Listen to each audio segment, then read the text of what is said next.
যাই বললো কি ৮,০০০ টাকা কেন? হ্যাঁ, কি ভাবছেন? ৩০,০০০ টাকা, এটা তো একটা নেক আমল। দান সাদাকা তো একটি নেক আমল, একটা নেকি। এটা তো পুরা ইসলাম না, পুরা দিন না,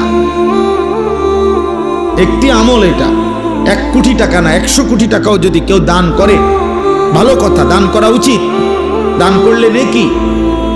কিন্তু এটা একটা আমল, একটা আমল, একটা আমলের নেকি না হইল নামাজ, যাকাত, হজ, রোজা, হালাল হারাম, পাক নাফাক, স্ত্রী সন্তানের ঈমান আমল, চরিত্রের পবিত্রতা, সেগুলো